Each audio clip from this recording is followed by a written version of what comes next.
Assalamualaikum warahmatullahi wabarakatuh. Perkenalkan, nama saya Puji Tirwayuningsi dengan NPM 2402011110027 dari Prodi Manajemen semester 3. Tujuan saya membuat video ini untuk memenuhi tugas mata kuliah Bahasa Indonesia yang diampu oleh Bu Arlis Mulyani MPD. Pada kesempatan kali ini, saya akan menjelaskan materi tentang penyusunan artikel ilmiah. Materi saya ini berisi tentang hakikat artikel ilmiah, karakteristik artikel ilmiah yang baik dan benar, persamaan dan perbedaan artikel ilmiah dan artikel populer, sistematika artikel ilmiah yang baik dan benar, permasalahan dalam jurnal yang berjudul Kepuasan Konsumen ditinjau dari harga, promosi, dan kualitas produk dari STIS Semarang, dan yang terakhir yaitu solusi permasalahan dalam jurnal. Latar belakang artikel ilmiah adalah bentuk komunikasi ilmiah yang digunakan oleh peneliti, ilmuwan, atau akademisi untuk menyampaikan hasil penelitian, analisis, pemikiran, atau kontribusi ilmiah lainnya kepada komunitas ilmiah atau publikasi ilmiah. Artikel ilmiah dirancang untuk mengomunikasikan temuan, pemahaman, atau konsep dalam format yang terstruktur, sistematis, dan terdokumentasi dengan baik. Tujuan utama artikel ilmiah adalah berbagi pengetahuan dengan cara yang dapat diverifikasi dan dipahami oleh pembaca yang sesuai. Dalam dunia pendidikan tinggi, kemampuan menulis artikel ilmiah merupakan salah satu keterampilan penting yang harus dimiliki oleh mahasiswa. Artikel ilmiah tidak hanya menjadi sarana yang menyampaikan hasil penelitian, tetapi juga menjadi wadah untuk mengembangkan pola pikir kritis, logis, dan sistematis. Melalui penyusunan artikel ilmiah, mahasiswa dapat belajar bagaimana menyusun argumen berdasarkan data dan teori yang relevan sehingga menghasilkan karya tulis yang berkualitas serta dapat dipertanggungjawabkan secara akademik. Hakikat artikel ilmiah. Artikel dalam Kamus Besar Bahasa Indonesia merupakan suatu karya tulis lengkap, misalnya laporan berita atau esai dalam majalah, surat kabar, dan sebagainya. Sedangkan ilmiah maksudnya adalah ilmu pengetahuan memenuhi syarat atau kaidah ilmu pengetahuan. Artikel ilmiah dapat disebut dengan suatu karya tulis lengkap atau sesuai dengan struktur yang memenuhi syarat ilmu pengetahuan dan dipublikasikan di jurnal. Di bawah ini adalah beberapa pengertian artikel ilmiah menurut para ahli. Yang pertama yaitu konara. Artikel ilmiah merupakan sebuah karangan faktual atau non-fiksi tentang suatu permasalahan yang dimuat di jurnal, majalah, atau buletin dengan tujuan untuk menyampaikan gagasan dari fakta guna meyakinkan, mendidik, dan menawarkan solusi dari suatu permasalahan. Yang kedua, Maryadi. Artikel ilmiah adalah suatu artikel yang memuat dan mengkaji suatu masalah tertentu dengan menggunakan kaidah-kaidah keilmuan. Kaidah-kaidah keilmuan berarti bahwa artikel ilmiah menggunakan metode ilmiah di dalam membahas permasalahan, menyajikan kajiannya dengan bahasa baku dan tata tulis ilmiah, serta menggunakan prinsip-prinsip yang lain, objektif, logis, empiris, lugas, jelas, dan konsisten. Yang ketiga, Broto Wijoyo. Artikel ilmiah sebagai bagian dari karya ilmiah adalah karya ilmu yang pengetahuan yang menyajikan fakta umum dan ditulis menurut metodologi penulisan yang baik dan benar. Yang keempat yaitu Suyitno. Artikel ilmiah adalah karya tulis yang dirancang untuk dimuat di jurnal atau buku kumpulan artikel, ditulis dengan tata cara ilmiah disesuaikan dengan konvensi ilmiah yang berlaku.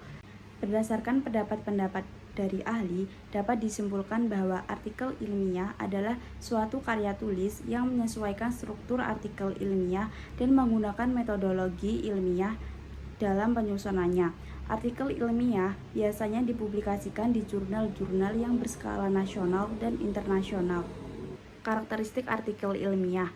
Yang pertama yaitu bersifat ilmiah dan objektif. Karakteristik utama artikel ilmiah adalah sifatnya yang ilmiah dan objektif. Artinya, setiap isi tulisan harus didasarkan pada data, fakta, dan hasil penelitian yang dapat dipertanggungjawabkan kebenarannya. Penulis tidak boleh menonjolkan opini pribadi tanpa dasar ilmiah, karena hal itu dapat mengurangi kredibilitas tulisan. Objektivitas juga menuntut penulis untuk tidak berpihak serta menyajikan data sebagaimana adanya, tanpa manipulasi demi mendukung suatu pandangan tertentu. Dengan demikian, artikel ilmiah menjadi sumber informasi yang terpercaya dan berlandaskan bukti nyata. Yang kedua yaitu menggunakan bahasa baku, formal, dan akademis. Bahasa yang digunakan dalam artikel ilmiah harus mengikuti kaidah bahasa Indonesia yang baik dan benar sesuai pedoman umum ejaan bahasa Indonesia. Pemilihan kata harus jelas, lugas, dan formal, serta menghindari penggunaan bahasa percakapan, kata bermakna ganda, atau istilah yang tidak lazim. Selain itu, gaya penulisan harus efisien, tidak berlebihan, dan mengutamakan ketepatan makna. Penggunaan istilah asing sebaiknya disertai dengan padanan dalam bahasa Indonesia, kecuali jika istilah tersebut sudah umum digunakan dalam bidang keilmuan tertentu. Yang ketiga, disusun secara sistematis dan logis. Artikel ilmiah disusun dengan urutan yang logis dan sistematis agar mudah dipahami oleh pembaca. Struktur penulisan umumnya terdiri dari beberapa bagian penting, yaitu judul yang menggambarkan secara singkat isi tulisan, abstrak yang memuat ringkasan dari keseluruhan isi artikel, pendahuluan berisi latar belakang, rumusan masalah, dan tujuan penulisan, tinjauan pusaka yang mengulas teori-teori dari hasil penelitian terdahulu, metode penelitian, menjelaskan cara pengumpulan dan analisis data, hasil dan pembahasan, menguraikan temuan penelitian dan analisisnya, kesimpulan dan saran, berisi ringkasan hasil penelitian serta rekomendasi, dan yang terakhir daftar pustaka memuat semua sumber yang dirujuk. Penyusunan yang runtut dan saling berkaitan antara bagian menunjukkan logika berpikir ilmiah penulis, sehingga pembaca dapat mengikuti alur pembahasan dengan mudah. Yang keempat adalah berdasarkan fakta dan data yang valid. Artikel ilmiah tidak boleh bersifat spekulatif atau hanya berisi asumsi tanpa dasar. Semua argumen, pernyataan, dan kesimpulan harus didukung oleh data yang sahih, baik yang diperoleh melalui penelitian sendiri maupun dari sumber ilmiah lain. Validitas data menjadi ukuran penting bagi keilmiahan sebuah artikel. Oleh karena itu, penulis perlu menyertakan metode pengumpulan data yang jelas serta menyantumkan sumber data dengan akurat agar pembaca dapat memverifikasi kebenarannya. Yang kelima, memiliki tujuan ilmiah dan nilai manfaat. Tujuan utama artikel ilmiah adalah untuk mengembangkan pengetahuan dan memberikan kontribusi terhadap bidang ilmu tertentu. Tulisan ini tidak hanya dibuat untuk memenuhi tugas akademik, tetapi juga diharapkan dapat memberikan manfaat bagi pembaca, baik berupa informasi baru, pemecahan masalah, maupun penguatan teori yang sudah ada. Dengan demikian, artikel ilmiah memiliki nilai guna yang tinggi, baik secara praktis maupun teoretis. Yang keenam, mengandung unsur keaslian. Keaslian merupakan aspek yang sangat penting dalam penulisan artikel ilmiah. Penulis harus menghasilkan karya yang benar-benar orisinal, bukan hasil menyalin atau menjiplak tulisan orang lain. Plagiarisme adalah pelanggaran serius dalam dunia akademik karena mencederai kejujuran ilmiah. Oleh karena itu, setiap ide, teori, atau data yang diambil dari sumber lain harus disertai dengan sitasi yang benar. Artikel ilmiah yang orisinal menunjukkan kemampuan penulis dalam berpikir kritis dan kreatif. Yang ketujuh, dilengkapi dengan daftar pustaka dan referensi. Setiap artikel ilmiah wajib menyantumkan sumber rujukan yang digunakan dalam penulisannya. Referensi ini biasanya berasal dari buku, jurnal, hasil penelitian, maupun sumber akademik lain yang relevan. Daftar pustaka berfungsi untuk menunjukkan dasar teori dan memperkuat argumen penulis, sekaligus memberikan penghargaan kepada penulis lain yang menjadi sumber informasi. Selain itu, referensi juga membantu pembaca untuk menelusuri kembali sumber asli dari data atau teori yang digunakan. Yang kedelapan, mengandung unsur analisis dan pembahasan. Salah satu ciri penting artikel ilmiah adalah adanya analisis mendalam terhadap data atau topik yang dibahas. Artikel tidak hanya menyajikan informasi atau hasil penelitian, tetapi juga harus menginterpretasikan makna dari data tersebut. Pembahasan dilakukan dengan menggunakan teori-teori yang relevan dan disertai argumentasi logis agar pembaca dapat memahami konteks serta makna ilmiahnya. Dan yang terakhir yaitu konsisten dan logis dalam penyajian. Setiap bagian dalam artikel ilmiah harus saling mendukung dan konsisten dengan tujuan penulisan. Gaya, penyajian, dan penggunaan istilah harus seragam dari awal hingga akhir. Artikel yang baik menunjukkan pola pikir penulis yang terstruktur dan logis, sehingga alur pembahasan tidak berbelit-belit dan mudah diikuti pembaca. Persamaan dan perbedaan artikel ilmiah dan artikel populer. Persamaan artikel ilmiah dan artikel populer. Tujuan utamanya sama-sama untuk menyampaikan informasi. Keduanya bertujuan memberikan pengetahuan atau wawasan kepada pembaca. Memiliki struktur tulisan yang jelas. Keduanya disusun dengan bagian pembuka, isi, dan penutup agar mudah dipahami. Bersumber dari fakta atau data. Baik artikel ilmiah maupun artikel populer sama-sama didasarkan pada kenyataan, bukan opini semata. Mengangkat topik aktual atau menarik, biasanya membahas isu-isu terkini, relevan, dan penting bagi pembaca. Perbedaan artikel ilmiah dan artikel populer. Artikel ilmiah memiliki struktur yang lengkap dan sistematis, terdiri atas judul, nama penulis, abstrak, kata kunci, pendahuluan, metode penelitian, hasil dan pembahasan, kesimpulan, serta daftar rujukan. Langkah penulisannya dilakukan secara terencana dan berurutan, dimulai dari membaca laporan penelitian, menyusun hasil dan pembahasan, menuliskan kesimpulan serta saran, hingga menyantumkan daftar rujukan. Bahasa yang digunakan bersifat baku, formal, dan mengikuti kaidah pedoman umum ejaan bahasa Indonesia. Artikel populer memiliki struktur yang lebih sederhana, biasanya hanya terdiri dari judul, nama penulis, paragraf pembuka, beberapa subjudul isi, dan penutup. Langkah penulisannya lebih bebas dan fleksibel, dimulai dari merumuskan ide, menentukan judul yang menarik, membuat kerangka, menulis dengan bahasa kreatif, hingga mempublikasikannya. Gaya bahasanya ringan, komunikatif, dan tidak terikat aturan baku, sehingga mudah dipahami oleh pembaca umum. Sistematika artikel ilmiah. Sistematika penulisan artikel ilmiah adalah urutan atau struktur baku yang digunakan dalam menyusun karya ilmiah agar mudah dipahami, memiliki alur logis, dan memenuhi standar akademik. Artikel ilmiah tidak hanya dinilai dari isi atau temuan penelitiannya saja, tetapi juga dari cara penyajian dan keteraturan penulisannya.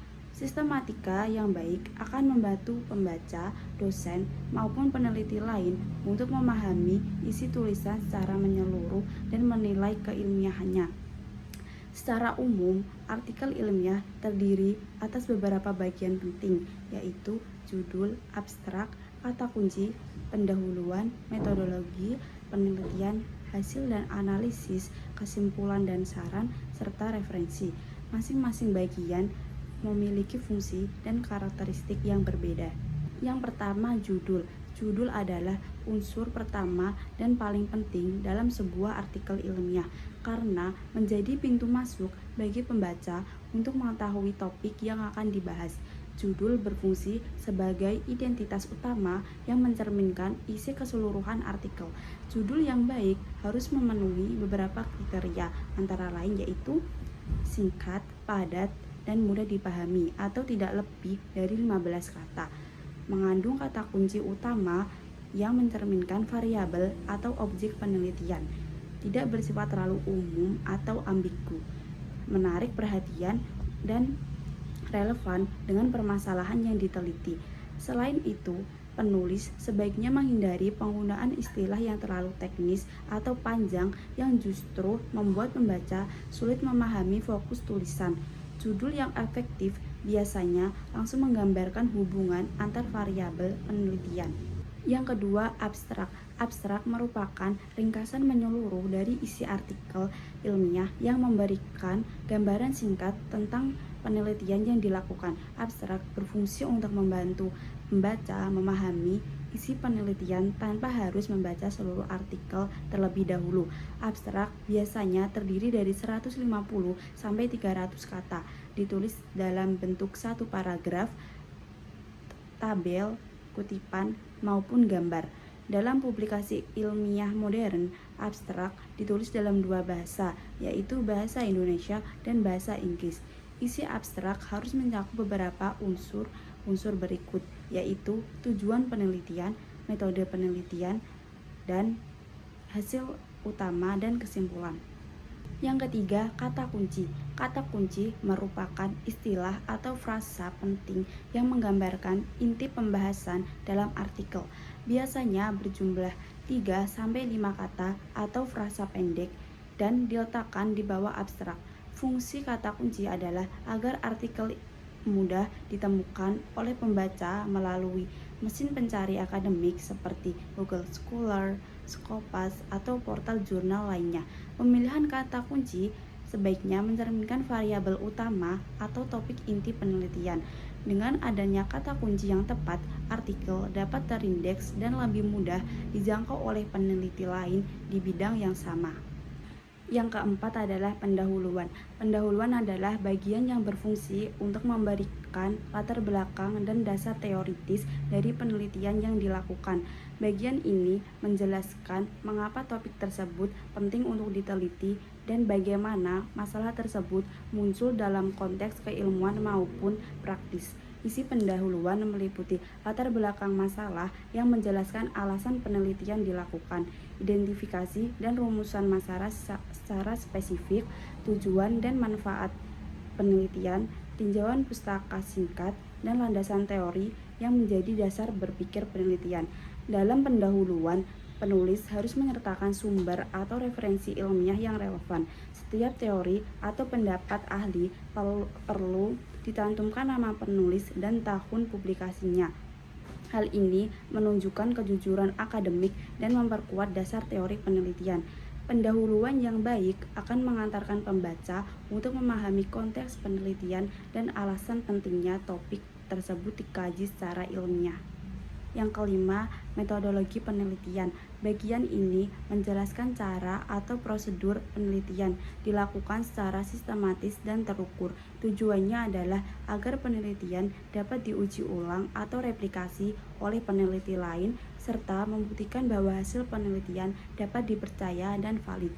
Isi bagian metodologi meliputi jenis dan pendekatan penelitian atau kuantitatif, kualitatif, eksperimen, atau campuran, subjek, populasi, dan sampel penelitian, lokasi dan waktu pelaksanaan penelitian, teknik pengumpulan data, dan teknik analisis data.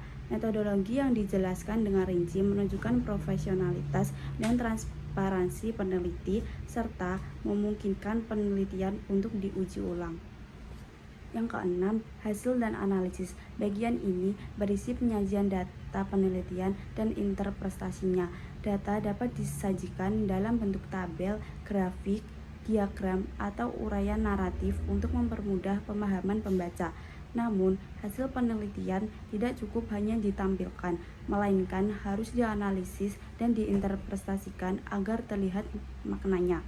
Penulis perlu membandingkan hasil penelitian dengan teori atau penelitian terdahulu untuk menunjukkan kesesuaian, perbedaan, dan kebaruan temuan. Contohnya yaitu, jika penelitian sebelumnya menyatakan bahwa motivasi berpengaruh positif terhadap kinerja, maka penulis dapat membandingkan apakah hasil penelitiannya mendukung atau menolak teori tersebut. Dengan demikian, bagian hasil dan analisis menjadi inti dari artikel ilmiah, karena disinilah kontribusi ilmiah penulis benar-benar terlihat. Yang ketujuh, kesimpulan dan saran. Kesimpulan merupakan ringkasan akhir dari hasil penelitian yang menjawab rumusan masalah dan tujuan penelitian. Kesimpulan disusun secara ringkas, padat, dan objektif, hanya berdasarkan hasil analisis, bukan pendapat subjektif penulis. Bagian ini juga dapat dilengkapi dengan saran atau rekomendasi, baik bagi peneliti selanjutnya, praktisi, maupun pembuat kebijakan. Rekomendasi dapat berupa pengembangan penelitian lebih lanjut, penerapan hasil penelitian dalam dunia nyata, atau saran untuk memperbaiki aspek tertentu. Kesimpulan yang baik tidak sekedar menutup artikel, tetapi juga memberikan nilai tambah berupa arah dan manfaat dari hasil penelitian. Yang terakhir yaitu referensi. Referensi atau daftar pustaka adalah bagian akhir yang mencantumkan seluruh sumber yang digunakan dalam penulisan artikel.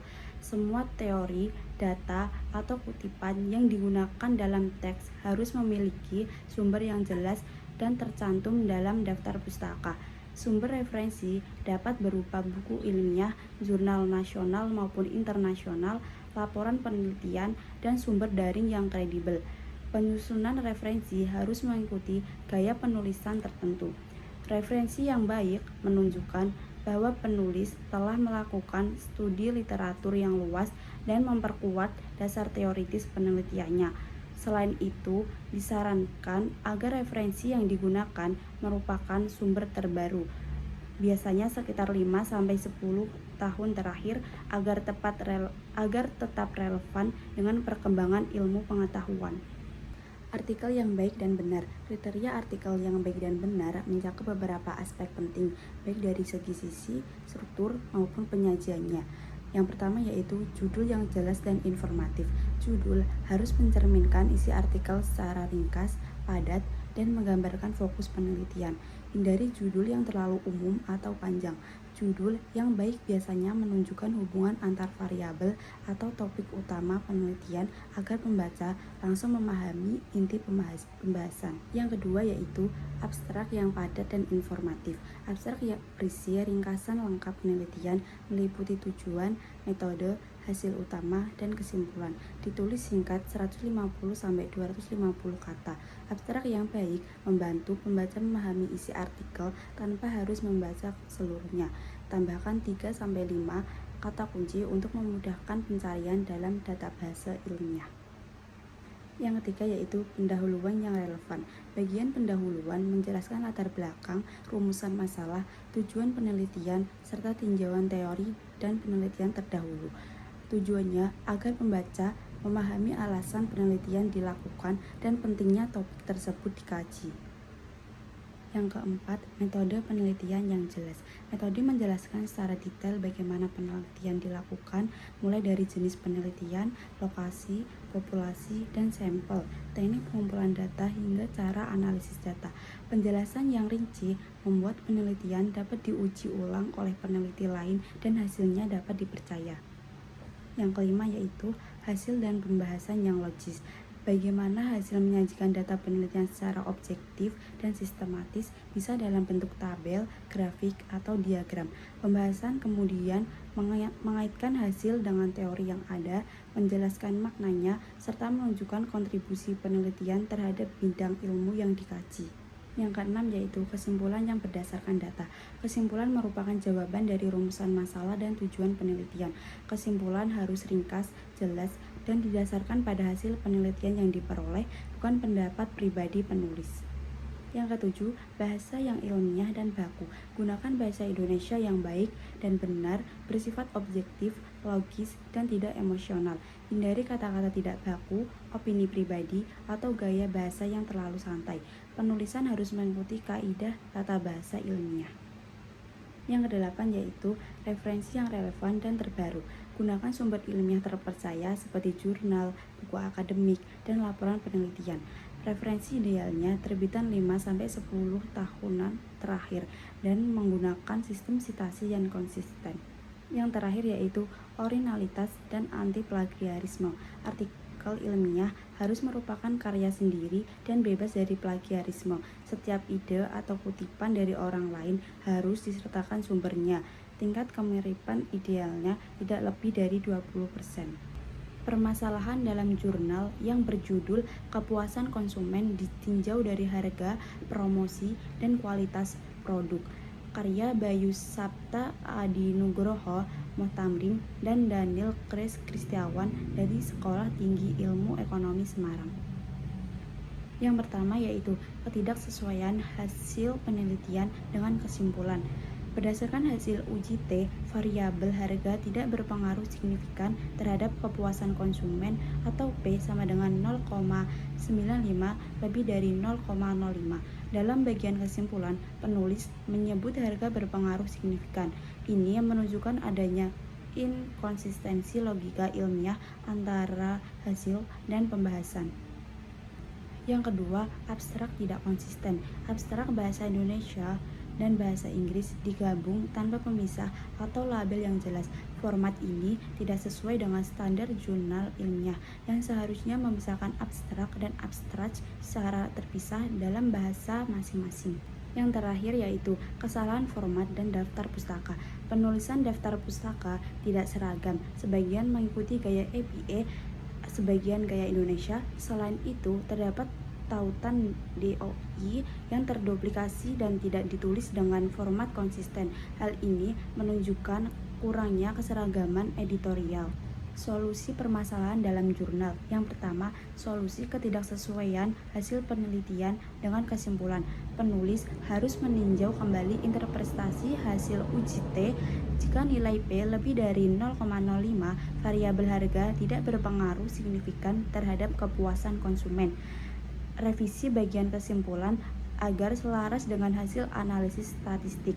Sebaiknya tambahkan penjelasan di pembahasan mengenai kemungkinan faktor-faktor lain yang mempengaruhi kepuasan konsumen sehingga pembaca memahami konteks ketidakberpengaruhannya harga.